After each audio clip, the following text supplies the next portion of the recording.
नमस्कार दोस्तों, विनायक क्लासेज के यूट्यूब प्लेटफॉर्म पर आप सभी का स्वागत है। दोस्तों, हम पिछले लेक्चर में वेक्टर अलजेब्रा का डिस्कशन कर रहे थे और वेक्टर अलजेब्रा के डिस्कशन में हमने देखा कि भाई वेक्टर्स क्या होते हैं, स्केलर्स क्या होते हैं, प्योर रेशियो क्या होते हैं, उनका जो है वो टेंसर क्वांटिटीज़ क्या होती है, उन सभी को हमने अलग अलग पार्ट्स में डिवाइड करके देखा। फिर हमने कुछ दो इम्पोर्टेंट डेफिनेशंस पढ़ी कि ट्रांजिशन ऑफ वेक्टर क्या होता है और रोटेशन ऑफ वेक्टर क्या होता है। अब हम आज वेक्टर अलजेब्रा को थोड़ा सा आगे बढ़ाते हैं और ये देखते हैं कि भाई उसकी कुछ डेफिनेशंस जो हैं वो आपको वैसे तो याद नहीं रखनी है, लेकिन उनको समझना ज़्यादा ज़रूरी है। यदि आप उनको बिल्कुल थोड़ा सा ढंग से समझ लेते हैं तो पूरी एंटायर फिजिक्स में आपके वो कहीं ना कहीं काम जरूर आएगी। तो हम वेक्टर से रिलेटेड कुछ 13-14 तरह की डेफिनेशंस हैं, उनको हम थोड़ा ढंग से देख लेते हैं। तो मैं पहले सारी डेफिनेशंस जो हमें पढ़नी हैं उनको लिख लेता हूँ, फिर हम 1 बाय 1 जो है उन सब का डिस्क्रिप्शन पढ़ लेंगे।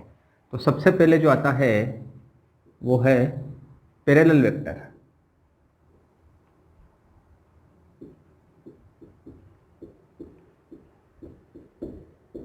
यानी समांतर सदिश। नंबर 2 है इक्वल वेक्टर,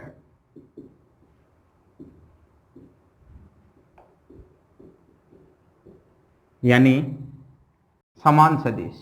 नंबर 3 जो है एंटी पैरेलल, प्रति समांतर सदिश। नंबर 4 जो है नेगेटिव,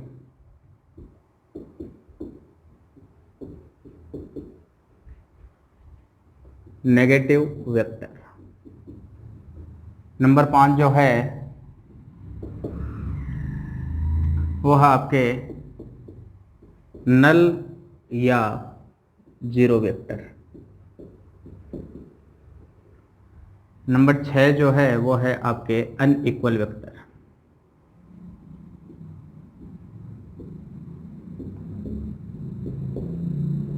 यानी आपके असमान सदिश। नंबर 7 जो है वो आपके है कोलिनियर वेक्टर।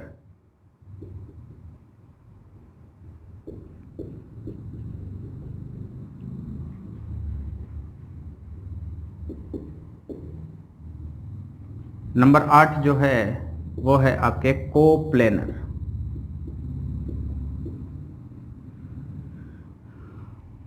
कोलिनियर का मतलब समरेख सदिश और कोप्लेनर का मतलब समतलीय सदिश। नंबर 9 नॉन कोप्लेनर, नाम से पता है भाई इसका विपरीत है। ऑर्थोगोनल,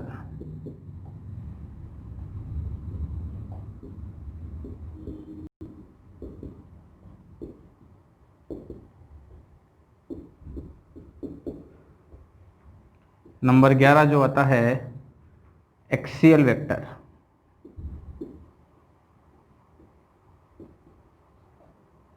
नंबर 12 जो है पोलर वेक्टर। नंबर 13 जो है मैग्नीट्यूड ऑफ वेक्टर।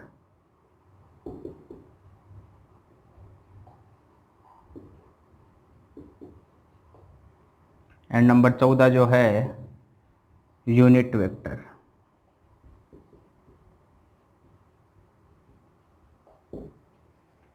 तो दोस्तों, ये कुछ डेफिनेशन जो हैं वेक्टर्स की वो हमारे को अब देखनी है। मैंने यहाँ बोर्ड पे ये 14 जो डेफिनेशन हमारे को पढ़नी हैं उनके मैंने नाम लिख दिए हैं। अब हम जो है वो 1 बाय 1 जो है वो इन डेफिनेशंस को पढ़ेंगे। तो सबसे पहले आपके यहाँ आ रही है वो है पैरेलल वेक्टर।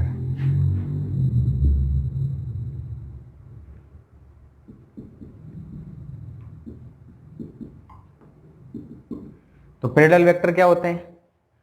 वो दो वेक्टर जिनके बीच में एंगल हमेशा 0 डिग्री रहेगा। सपोज ये एक वेक्टर ए है और ये एक वेक्टर बी है। यहाँ ये जरूरी नहीं है कि दोनों का मैग्नीट्यूड सेम हो, लेकिन ये जरूरी है कि दोनों के बीच में एंगल हमेशा 0 डिग्री का बने। तो theta is equal to always 0 degree.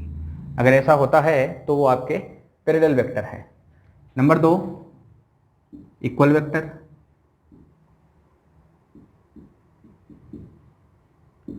Equal vector में क्या होता है? दो सदिश जिनके परिमाण समान हो, यानी इनकी लेंथ जो अपन ने परिमाण मानी है लेंथ को, वो हमेशा बराबर होने चाहिए। वो दोनों हमेशा बराबर होने चाहिए। नंबर 3 जो है वो है एंटी पैरेलल वेक्टर।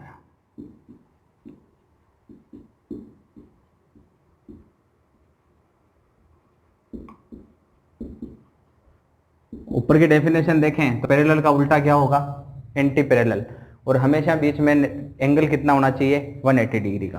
तो एंटी पैरेलल का मतलब ये वेक्टर इधर जा रहा है और ये वेक्टर जो है वो आपका इधर जा रहा है। बीच का एंगल कितना हो जाएगा इनका? 180 डिग्री हो जाएगा। यहाँ भी ये आवश्यक नहीं है कि आपके पास जो है वो एंगल जो है वो कितना डिग्री बने? 180 डिग्री रहना चाहिए एंगल का वैल्यू जो है वो। फिर उसके बाद में जो है वो हम देखते हैं नंबर 3 पर एंटी पैरेलल, और नंबर 4 जो है वो है नेगेटिव वेक्टर।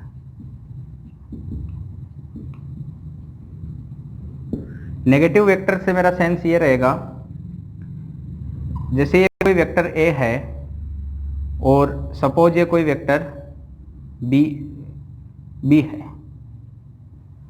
तो ये नेगेटिव वेक्टर कब होगा? जब इसका हेड इधर हो जाएगा। तो अब हम इसको बी नहीं लिखकर यहां से ए वेक्टर ही लिखेंगे और साथ में नेगेटिव साइन लगा देंगे। अब इस नेगेटिव का भी अगर एक बार हम और नेगेटिव लेंगे तो ये क्या बन जाएगा? वापस ए वेक्टर ही बन जाएगा, that is negative vector. Number 5 जो है वो है नल और जीरो वेक्टर। यानी जिस सदिश का मैग्नीट्यूड 0 हो, यानी उसका परिमाण 0 हो और दिशा उसकी स्वच्छ हो, यानी दिशा उसकी जो आप चाहो मान सकते हो, या उसका आसान भाषा में कहें तो उसकी दिशा होती ही नहीं है। तो नल और जीरो वेक्टर में सदिश ए जिसका परिमाण क्या है? 0, उसका मैग्नीट्यूड क्या है? 0, that is called null vector या जीरो वेक्टर। फॉर एग्जाम्पल अपन बात करें तो आप डिस्प्लेसमेंट का एग्जाम्पल ले सकते हो। कोई चीज जिस अपने प्रारंभ बिंदु से शुरू होती है, घूम फिर के वापस उसी प्रारंभिक बिंदु पर आ जाती है, तो उसका टोटल डिस्प्लेसमेंट क्या होता है? 0। और उस तरह की राशि को दिखाने के लिए हम नल वेक्टर का यूज करते हैं। अनदर एग्जाम्पल लें तो दो वेलोसिटीज हैं। एक वेलोसिटी जो है वो इसकी डायरेक्शन में है और दूसरी वेलोसिटी जो है वो इस डायरेक्शन में है। तो जब हम इन दोनों का टोटल लेंगे, यहाँ एक बात आपको ध्यान रखना है, प्रिंसिपल ऑफ होमोजेनिटी यहाँ भी लागू रहती है। यानी समान चीज में से ही समान चीज जुड़ेगी और समान चीज में से ही समान चीज जो है वो घटेगी। यानी यहाँ आपके वेलोसिटी में कहता हूं इन दैट केस कि यहाँ से कोई चीज जो है वो 5 मीटर प्रति सेकंड से इस डायरेक्शन में जा रही है और यही सेम चीज 5 किलोमीटर पर सेकंड से वेस्ट डायरेक्शन में जा रही है। तो भाई टोटल क्या होगा? तो हम टोटल की बात जब करेंगे तब ये होगा कि ये जो वेलोसिटी है या ये जो वेलोसिटी है, हम उसमें एक्सेलरेशन की बात करेंगे तो इसमें जो एक्सेलरेशन होगा वो 0 होगा। क्यों? क्योंकि वेलोसिटी जो है वो कांस्टेंट मानी गई है। तो velocity a vector acceleration a vector is equal to 0। तो इसकी वेलोसिटी हम जब निकालेंगे तो प्रिंसिपल ऑफ होमोजेनिटी का यूज करते हुए इन दोनों को सब्सट्रैक्ट करेंगे, क्योंकि इस डायरेक्शन हम नेगेटिव वेक्टर की डायरेक्शन से जानते हैं कि V vector minus of V vector of west direction, तो इक्वल टू हमारे पास क्या आएगा? 0। तो हम इस तरह की वेलोसिटी को दिखाने के लिए जो है वो V vector is equal to 0 यानी नल वेक्टर को हम यहाँ यूज करेंगे।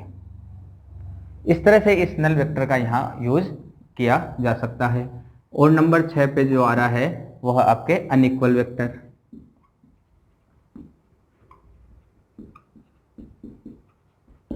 इक्वल वेक्टर की तरह ही अनइक्वल वेक्टर होते हैं।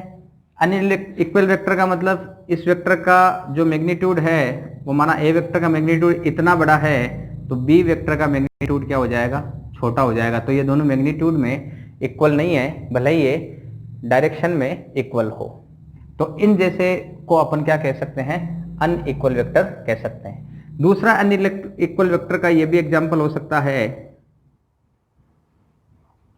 कि ये वेक्टर जो है से ए और ये जो वेक्टर है से बी, ये दोनों जो वेक्टर हैं वो डायरेक्शन में अलग हैं लेकिन मैग्नीट्यूड में सेम है। लेकिन मैग्नीट्यूड में सेम होने से मतलब डायरेक्शन में भी सेम होना जरूरी है। तो ये डायरेक्शन में सेम नहीं है, इस कारण से इनको अनइक्वल वेक्टर कह सकते हैं। एक एग्जांपल अपन और देखें, ये वेक्टर और उसके साथ में ये वेक्टर, तो ना तो ये डायरेक्शन में सेम है ना ये मैग्नीट्यूड में सेम है। तो ये इस तरह से अपन इनको अनइक्वल वेक्टर कह सकते हैं। नेक्स्ट जो है वो है नंबर 7, कोलिनियर वेक्टर।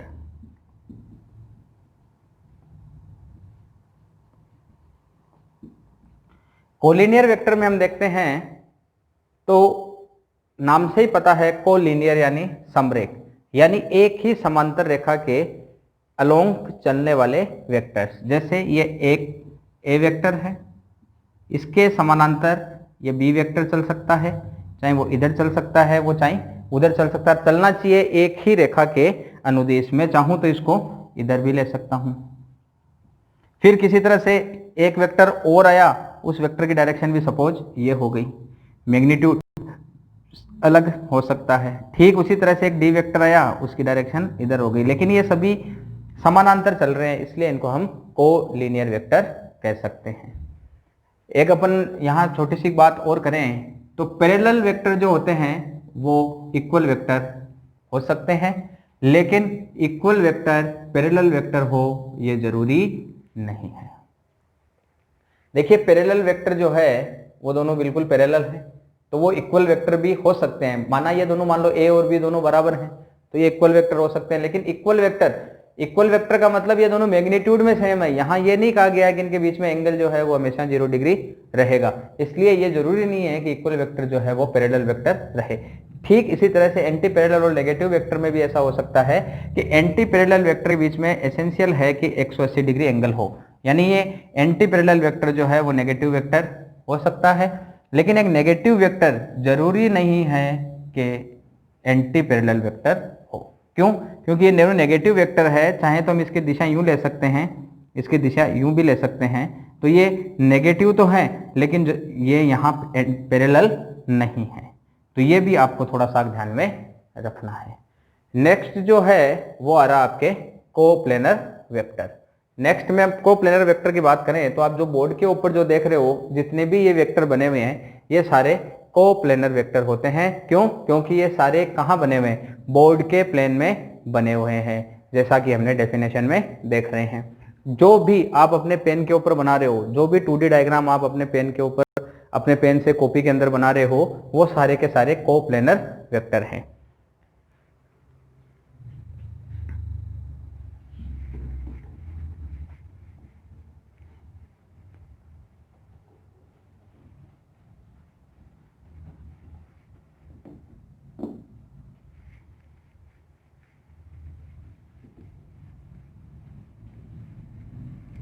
यहाँ अपन बात करें तो नंबर 9 पे बात करते हैं, नॉन कोप्लेनर वेक्टर।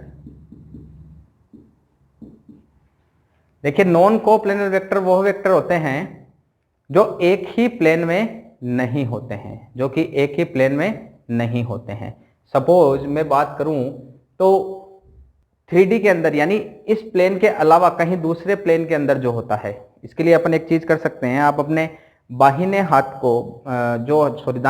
को इस तरह से मोड़िए। जो आपकी ये 4 फिंगर रहेगी ये आपके कहाँ रहनी चाहिए? इस तरह से आपको मोड़ना है। अंगूठा आपकी तरफ रहे, ये फिंगर आपके ऊपर रहे और ये फिंगर जो है आपकी जो है वो आपके इस तरह से कर सकते हैं आप, राइट। आप बाहिने हाथ को लेंगे तो ये आपकी तरफ रहना चाहिए, आपकी 4 फिंगर जो आपके राइट साइड रहनी चाहिए और ये आपके बिल्कुल ऊपर रहनी चाहिए। तो इस तरह का जो है वो अपन यहाँ अगर ड्रॉ करें, इस तरह की डायरेक्शन में अगर अपन यहाँ ड्रॉ करें तो अपने पास इस तरह का एक डायग्राम बन के आता है। यहाँ इसका ओरिजिन पॉइंट हो गया, ये इसकी एक्स एक्सिस हो गई, ये इसकी वाई एक्सिस और ये इसकी जेड एक्सिस। अगर मैं इसकी बात करूं तो ये मेरे इस तरह से हो जाता है, मेरी राइट साइड रह गया और ये मेरी ऊपर हो गई। तो ये मेरी एक्स एक्सिस, ये मेरी वाई एक्सिस और ये बोर्ड के प्लेन से जो बाहर आ रहा है वो मेरी जेड एक्सिस। तो अब मेरा कोई पॉइंट, मान लो यहां मेरा कोई एक वेक्टर बैठा है और वो कहां बैठा है, एक्स वाई प्लेन में बैठा है, एक्स वाई प्लेन में बैठा है सपोज ए वेक्टर। तो अब मेरा कोई एक अन्य वेक्टर जो यहां बैठा है, उस वेक्टर की यदि मेरे को डिफिनेशन देनी है तो मैं उसको क्या कहूंगा, एक्स जेड वेक्टर। तो एक्स जेड जो वेक्टर है वो अब बोर्ड के प्लेन में नहीं है, वो अब आपकी तरफ है, हवा में है। इसका मतलब वो क्या हो जाएंगे, नॉन कोप्लेनर वेक्टर्स। वो एक ही वेक्टर, एक ही प्लेन में ये दोनों वेक्टर नहीं है, तो ये नॉन कोप्लेनर वेक्टर हो गए।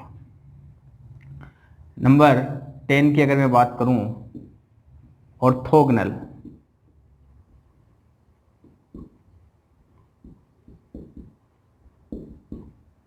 ऑर्थोगोनल वेक्टर को अपन पहले भी एक बार डिस्कस कर चुके हैं हमारे प्रीवियस लेक्चर में, फिर भी अपन वापस डेफिनेशन देना चाहें तो वह कोऑर्डिनेट सिस्टम के अंदर वे वेक्टर जिनके बीच में एसेंशियली 90 डिग्री का एंगल बनता है, वो वेक्टर सारे कौन से कहलाएंगे, कोप्लेनर वेक्टर। ये वेक्टर के बीच में 90 डिग्री बनता है, ये वेक्टर बाहर है तो इसके बीच में भी 90 डिग्री बनता है। तो शॉर्ट में अगर अपन बात करें तो theta is equal to 90 degree. यदि दो वेक्टर के बीच में आपके पास थीटा जो है वो ऑलवेज 90 डिग्री रहता है तो वह वेक्टर जो है ऑर्थोगोनल वेक्टर कहलाते हैं। नंबर 11 पे अपन बात करें तो हमारे पास आता है एक्सियल वेक्टर।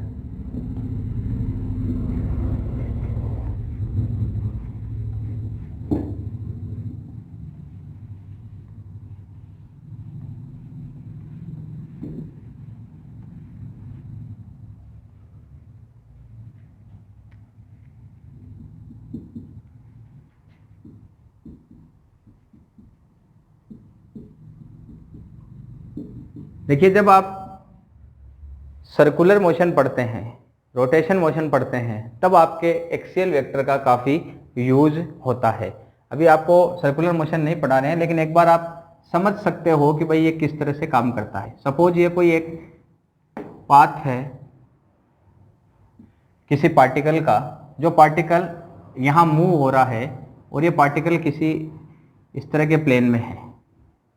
तो आपको ये एक्सियल वेक्टर यदि फाइंड करना है तो इसका मतलब एक्सियल वेक्टर के लिए जो एक्सिस ऑफ रोटेशन होगी, जिसके अराउंड ये पार्टिकल रोटेट करेगा, घूर्णन करेगा, वह जो है इस प्लेन के परपेंडिकुलर होगी।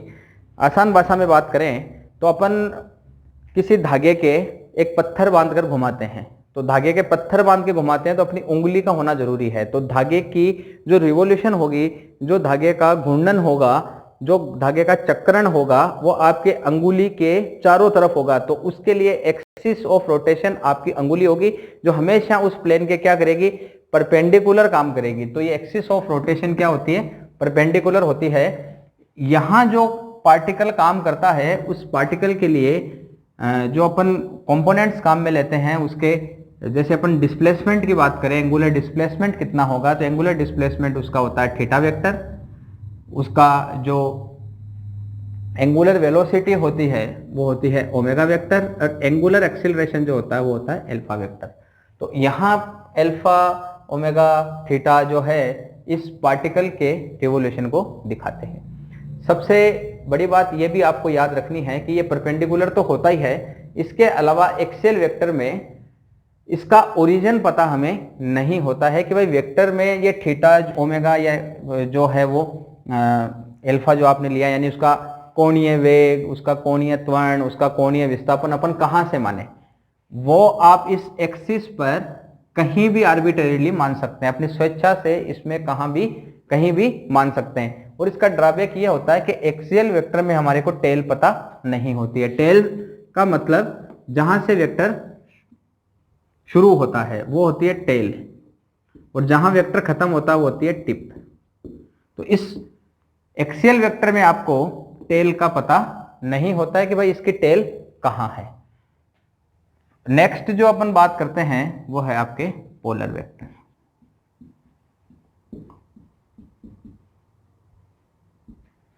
तो इसमें टेल का पता नहीं होता, यानी आपके ये कंपोनेंट्स का ओरिजिन कहां से हुआ है ये आपका पता नहीं है। इसमें आप थीटा, ओमेगा, अल्फा इस एक्सिस के अराउंड, इस एक्सिस के अलोंग आप कहीं भी मान सकते हैं। जबकि पोलर वेक्टर में क्या होता है कि ये जो पॉइंट होते हैं यानी टेल जो होती है वो फिक्स होती है। टेल जो होती है वो फिक्स होती है, यहां टेल जो होती है वो फिक्स नहीं होती है। जब आप पोलर वेक्टर लोगे इस चीज का, जब अपन आगे पढ़ेंगे तब आपको इसको और समझाएंगे।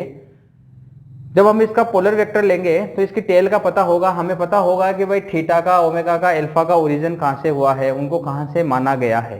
तो ये एक बेसिक फर्क भी आपको याद रखना है। नेक्स्ट जो है वो है आपके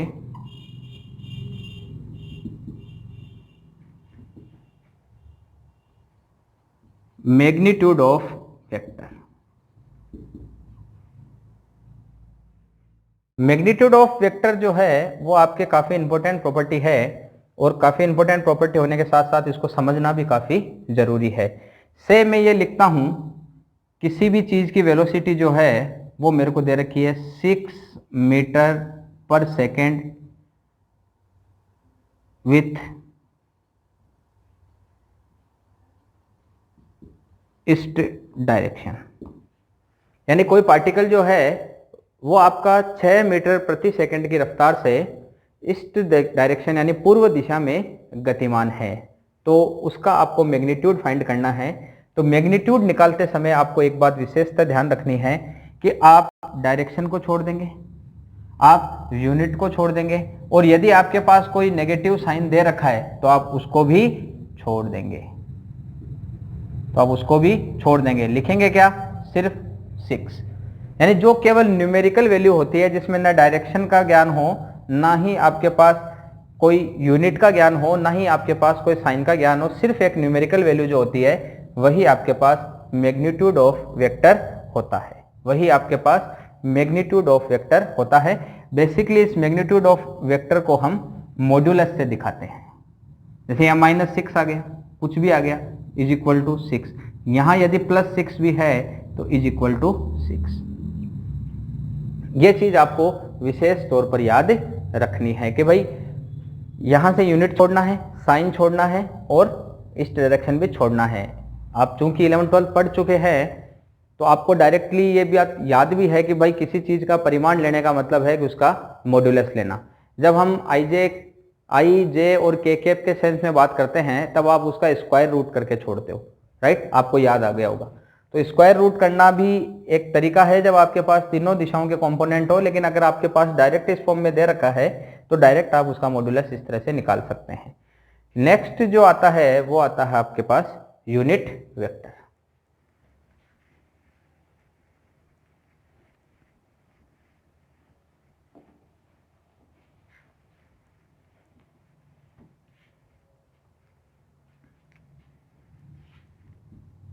नंबर 14 जो है वो आपके पास है यूनिट वेक्टर। ये काफ़ी इंपॉर्टेंट रहता है आपके, काफ़ी जो है वो यूज होता है, और इसका यूज होने का एक विशेष कारण ये भी है, यूनिट वेक्टर एक नाम है छोटा सा, लेकिन इसमें किसी भी स्केलर क्वांटिटी यानी अदिश राशि को सदिश राशि में बदलने का दम होता है। ये अदिश राशि को सदिश राशि में आसानी से बदल सकता है। कैसे, वो अपन देखते हैं। तो यूनिट वेक्टर की अपन बात करें कि भाई यूनिट वेक्टर क्या होता है, तो डेफिनेशन से ही हमें पता है कि भाई यूनिट वेक्टर क्या हो सकता है। तो यानी वह वेक्टर जिसका परिमाण इकाई हो, यानी जिसका मैग्नीट्यूड हमेशा एक आए, वो क्या कहलाता है, इकाई सदिश। तो अपन एक छोटा सा एग्जाम्पल के थ्रू बात करते हैं। एग्जाम्पल के थ्रू बात करते हैं तो यहाँ कोई एक वेक्टर दे रखा है जो 6 मीटर पर सेकंड से चलता है। तो अपन इसका क्या करते हैं, इसके 6 डिवीजन कर लेते हैं, यानी 1 2 3 4 5 और ये रिमेन जो बचा वो 6 पार्टिकल कर लेते हैं। तो यानी यहाँ से यहाँ तक आने में, यहाँ से यहाँ तक आने में इसने 6 मीटर चलने में 6 सेकंड लिए होंगे, यानी एक एक मीटर के डिवीजन किए हमने, तो ये 6 मीटर चलने में 6 सेकंड लिए होंगे। तो यहाँ से यहाँ तक 1 मीटर चलने में इसने कितना लिया होगा? 1 सेकंड लिया होगा। 1 मीटर चलने में इसने 1 सेकंड लिया होगा। तो अगला 1 सेकंड चलने में भी इसने 1 सेकंड लिया है, फिर अगला 1 सेकंड चलने के लिए भी इसने 1 सेकंड लिया है। तो यानी हमने इस सदिश का जब यूनिट वेक्टर निकाला तो हमारे को क्या मिला? एक इस तरह का मिला। अब सपोज हमारे पास यहां में कोई इस चीज को a मान लेता हूं और मुझे इसका यूनिट वेक्टर निकालना है, तो आप पिछली कक्षाओं में परिभाषा को याद करते हैं तो आप पाते हैं कि किसी भी सदिश का हमारे को यूनिट वेक्टर निकालना होता है तो हम सदिश बटा सदिश का परिमाण लेते हैं। तो यहां से मैंने लिया सदिश, तो मेरे पास सदिश कितना है? 6 मीटर प्रति सेकंड। ठीक है, तो आप चाहो तो इसको ऐसे पहले मैथमेटिकल फॉर्म लिख सकते हो, सदिश बटा सदिश का परिमाण, ये भी ले सकते हो आप। तो मैं यहाँ सदिश बटा सदिश का परिमाण लिखना चाहूं तो मेरे पास क्या है? ए वेक्टर की जगह 6 मीटर पर सेकेंड बटा सदिश का परिमाण। तो सदिश का परिमाण मतलब 6। परिमाण लेते समय आपको पता है कि यहां से इसकी ये डायरेक्शन छोड़नी है, साइन को भी छोड़ना है और जो यूनिट दे रखी है उसको भी छोड़ना है। तो मैं यहां से सिर्फ इसकी यूनिट, क्योंकि मेरे को यहाँ इसकी यूनिट दिख रही है 6 मीटर पर सेकेंड, कौन सी डायरेक्शन में जा रहा है ये नहीं बताया हुआ है, तो मैं केवल यहाँ से 6 ले लेता हूं। तो मेरे पास 6 में से 6 का मैंने भाग लगाया तो मेरे पास क्या बचा? 1 मीटर पर सेकेंड, जो अभी अपन ने ऊपर से निकाला था। तो ये इसका क्या आ गया? इसको आप कैप लगा सकते हो। तो A cap is equal to मेरे पास क्या आया? 1 मीटर पर सेकेंड। तो ये होता है यूनिट वेक्टर। अब इसके अंदर जो हम बात कर रहे थे कि भाई ये रेक्टेंगुलर सिस्टम में कैसे काम करता है, तो हम रेक्टेंगुलर सिस्टम की अगर बात करें तो रेक्टेंगुलर सिस्टम बना लेते हैं।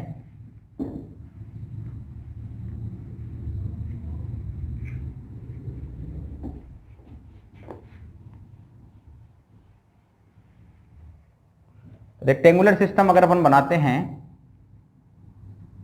तो इसको अपन कई बार राइट हैंड रेक्टेंगुलर सिस्टम भी कहते हैं, और इसमें हम आई जे के 3 ट्रिपलेट्स लेते हैं, तो हम उनको ऑर्थोगोनल ट्राइड भी बोलते हैं। तो हम यहाँ ऑर्थोगोनल ट्राइड का यूज करेंगे। तो ये हमारी एक्स एक्सिस है, Y axis and Z axis. Orthogonal triad का यूज करेंगे तो चूंकि तीनों जो हैं वो 90 डिग्री के ऊपर एक्सिस, तो ऑर्थोगोनल ट्राइड का यूज करके मैं यहाँ आई कैप लगा सकता हूँ, यहाँ मैं जे कैप लगा सकता हूँ, यहाँ मैं के कैप भी लगा सकता हूँ। तो ऑर्थोगोनल ट्राइड यानी ऑर्थोगोनल तिकड़ी, ये तीनों तिकड़ी हैं, आई जे के की तिकड़ी है जो एक्स एक्सिस दिशा में आई कैप को दिखाती है, वाई एक्सिस दिशा में जे कैप दिखाती है और जेड एक्सिस दिशा में के कैप दिखाती है। अब अपन एक सपोज करें कि हमारे को कोई एक वेक्टर का निकालना है, तो यहाँ एक कोई वेक्टर है, इस वेक्टर के हमारे को मैग्नीट्यूड निकालना है। तो बेसिकली अपन बात क्या करेंगे? एक्स एक्सिस में चला, वाई एक्सिस में चला। तो इसकी मैं अगर इक्वेशन लिखवाना चाहे मेरे से अगला, तो इक्वेशन क्या लिखाएगा? भाई एक्स एक्सिस में कितना चला, तो एक्स एक्सिस में मैं कहूंगा एक्स चला। एक्स एक्सिस की केवल एक्स एक्सिस लिखा मैंने तो स्केलर भी हो सकता है, क्यों? क्योंकि एक्स एक्सिस एक चली गई दूरी है और दूरी क्या हो सकती है? अदिश राशि हो सकती है, ठीक है। लेकिन अगर मैं इस एक्स एक्सिस के साथ आई कैप लगाऊं तो एक्स आई कैप, यानी अब ये डिफाइन हो गया कि एक्स एक्सिस में जो भी इसने दूरी तय की है वो एक सदिश राशि है, यानी वो एक निश्चित राशि है। तो एक्स आई कैप प्लस यहां से मैं निकालूं तो वाई जे कैप। बात समझ में आ रही है आपको? एक्स आई कैप प्लस वाई जे कैप, ये इसके क्या हो गए? पोजीशन वेक्टर हो गया। यहां से इस सदिश का ये सदिश P था कोई, उस सदिश P का ये स्थिति सदिश हो गया। अब सपोज यहां आपके कोई पार्टिकल चल रहा है, इस पार्टिकल का आपसे पूछा कि भाई इसका आपको पोजीशन वेक्टर फाइंड करना है, तो आप पोजीशन वेक्टर फाइंड करने के लिए क्या करोगे? सबसे पहले तो यहां से यहां तक एक आप परपेंडिकुलर डालोगे, फिर यहां से यहां तक एक परपेंडिकुलर डालोगे। तो आप देखोगे कि भाई ये जो है इस सिचुएशन के अंदर हमारे पास या इसको ऐसे कर सकते हो आप, तो भाई वाई एक्सिस में जो है वो यहाँ से यहाँ तक चला और जेड एक्सिस में जो है वो यहाँ से यहाँ तक चला। अब इसके आपको निकालने हैं, तो आप क्या करेंगे कि वाई दिशा में कितना चला, तो वाई जे के, प्लस जेड दिशा में कितना चला, तो जेड के। इस तरह से इसकी आप पोजीशन फाइंड कर सकते हो। सपोज आपको दे रखा है कि आपका पार्टिकल जो है वो यहां चला, ओरिजिन से इधर चला, तो ओरिजिन से इधर चला, इसका मतलब आपको इसका पोजीशन वेक्टर निकालना है। तो क्या ये एक्स एक्सिस में चला? नहीं चला। किधर चला? ये वाई एक्सिस में चला, बिल्कुल चला। वाई एक्सिस में डायरेक्शन किधर चला? माइनस वाई एक्सिस की तरफ चला। और जेड डायरेक्शन में किधर चला? तो जेड के अंदर चला ये प्लस डायरेक्शन में। तो इसका आपको पोजीशन वेक्टर निकलने के लिए क्या करना पड़ेगा? ऋणात्मक दिशा है तो माइनस वाई जे के प्लस जेड के। ये भी आपको पता होना चाहिए कि भाई किस तरह से हम नेगेटिव का यूज डायरेक्शन के लिए करते हैं। तो जैसे कि अपन ने बात की थी कि यहां से सिर्फ अपन केवल एक्स एक्सिस, वाई एक्सिस और जेड एक्सिस की बात करते हैं, तब हमारे पास सिर्फ एक डिस्टेंस आती है, केवल एक राशि आती है, उसकी हमें डायरेक्शन पता नहीं होती है। लेकिन जैसे ही हम आई कैप, जे कैप और के कैप लगा देते हैं तो हमें एक पर्टिकुलर डायरेक्शन मिल जाती है, यानी किसी भी अदिश राशि को हम सदिश राशि में कन्वर्ट कर सकते हैं। तो ये होती है यूनिट वेक्टर की ब्यूटी, और यूनिट वेक्टर जो है वो आपके काफी काम आता है। अब फटाफट के लिए आप इसका एक बार रिवीजन ले सकते हैं कि भाई पैरेलल वेक्टर क्या होते हैं। तो पैरेलल वेक्टर वो वेक्टर होते हैं जो बिल्कुल एक ही दिशा में चलते हैं और उनके बीच के अंदर जो एंगल है वो सदैव कितने डिग्री का बनेगा? 0 डिग्री का बनेगा। ठीक है। नंबर 2 बात करते हैं इक्वल वेक्टर। इक्वल वेक्टर वो वेक्टर होते हैं जो परिमाण में बराबर होते हैं, जो कि क्या बराबर होते हैं? परिमाण में बराबर होते हैं। उनके बीच में एंगल 0 डिग्री हो यह आवश्यक नहीं है। अर्थात हम कह सकते हैं कि एवरी इक्वल वेक्टर यानी every parallel vector equal vector हो सकता है, लेकिन कोई भी इक्वल वेक्टर पैरेलल वेक्टर हो यह जरूरी नहीं है। नेक्स्ट अपन बात करते हैं तो आता है anti parallel vector. Anti parallel का मतलब वे वेक्टर जो पैरेलल वेक्टर वे वेक्टर जिनके बीच में 0 डिग्री का कोण नहीं होता है, यानी आर्बिट्रेरीली दिशा के अंदर चलते हैं, वो एंटी पैरेलल वेक्टर होते हैं। नंबर 4 अपन बात करते हैं नेगेटिव वेक्टर। नेगेटिव वेक्टर का मतलब होता है कि वे वेक्टर जिनके बीच वे वेक्टर जिनके परिमाण परस्पर विपरीत हो, यानी कोई आपके पास ए वेक्टर है तो उसके बिल्कुल विपरीत यानी माइनस ए वेक्टर जो होता है वो नेगेटिव वेक्टर होता है। तो एवरी नेगेटिव वेक्टर जो होता है या एंटी पैरेलल वेक्टर जो होता है वो नेगेटिव वेक्टर हो सकता है, लेकिन negative vector anti parallel vector हो यह आवश्यक नहीं है। फिर आता है नल या जीरो वेक्टर। वे वेक्टर जिनका परिमाण हमेशा शून्य हो और या जिनकी दिशा स्वेच्छा से ली जा सकती है, या जिनकी दिशा स्वेच्छा से ली जा सकती है, या जिनकी कोई दिशा होती ही नहीं है, वो वेक्टर जीरो या नल वेक्टर कहलाते हैं। अनइक्वल वेक्टर वे वेक्टर जो इक्वल वेक्टर नहीं होते हैं। इक्वल वेक्टर नहीं होने का मतलब जिनका परिमाण बराबर नहीं होता है, वे वेक्टर अनइक्वल वेक्टर कहलाते हैं। कोलिनियर वेक्टर वे वेक्टर जो समरेख होते हैं, यानी एक समानांतर रेखा के अनुदिश ही चलते हैं, यानी बीच के अंदर उनके जो एंगल है वो हमेशा 0 डिग्री का रहता है, लेकिन उनकी दिशाएं कुछ भी हो सकती हैं। कोप्लेनर वेक्टर नाम से पता है एक ही प्लेन में बनने वाले वेक्टर कोप्लेनर वेक्टर कहते हैं। जैसे हमारे बोर्ड के अंदर बोर्ड के प्लेन में जितने भी वेक्टर भी बने हुए हैं वो सारे के सारे कोप्लेनर वेक्टर है। नॉन कोप्लेनर का मतलब एक प्लेन के अलावा उनको दर्शाने के लिए हमें दूसरे प्लेन की भी आवश्यकता हो। सपोज इस तरह से हमने y और x प्लेन जो है वो तो हमारे एक ही प्लेन है, लेकिन z प्लेन जो आया है वो एक दूसरा प्लेन है जो आपकी तरफ आ रहा है, इसलिए हमारे को इसको दर्शाने के लिए जैसे ये वेक्टर जो है वो कौन सा वेक्टर हो गया आपके पास? नॉन कोप्लेनर वेक्टर, क्योंकि इसमें z डायरेक्शन जो है अपन इस तरह से करेंगे तो इसमें z डायरेक्शन जो है वो आपकी तरफ आएगी। इस तरह से अगर मैंने किया तो z डायरेक्शन हमेशा आपकी तरफ रहेगी। ऑर्थोगोनल वेक्टर वे वेक्टर जिनके बीच में एंगल जो है हमेशा 90 डिग्री का होता है। एक्सियल वेक्टर वो होते हैं जो आपके सर्कुलर मोशन या जो है वो कह सकते हैं कि रोटेशन मोशन के अंदर काम आते हैं, जिनकी टेल का पता नहीं होता है, यानी उन जो थीटा ओमेगा और आप अल्फा लेते हो उनका ओरिजिन पॉइंट कहाँ आपको पता नहीं है, वो वेक्टर कहाँ से शुरू हुए हैं आपको पता नहीं है। आप एक्सिस ऑफ रोटेशन के ऊपर जो कि प्लेन के परपेंडिकुलर होती है, प्लेन के जो है वो 90 डिग्री एंगल पर होती है, वहां पर आप कहीं भी उनको मान सकते हो। पोलर वेक्टर वो वेक्टर होते हैं जिनके लिए थीटा अल्फा और ओमेगा के मान कहाँ से शुरू हो रहे हैं वो पता होता है, अर्थात उनकी वेक्टर की टेल का आपको पता होता है, वो पोलर वेक्टर होते हैं। मैग्नीट्यूड ऑफ वेक्टर में आपने देखा कि आप जब किसी चीज के सदिश का परिमाण लेते हैं तो सिर्फ आपको उसकी न्यूमेरिकल वैल्यू लेनी होती है, उसकी यूनिट, उसकी साइन, उसकी डायरेक्शन से आपको कोई मतलब नहीं है। नेक्स्ट वन जो है वो है यूनिट वेक्टर। यूनिट वेक्टर का मतलब वह वेक्टर जो केवल इकाई परिमाण देता है, चीज का इकाई परिमाण देता है और एक पर्टिकुलर डायरेक्शन बताता है, यानी अदिश राशि को सदिश राशि में कन्वर्ट करने का जो दम रखता है वो आपका यूनिट वेक्टर होता है।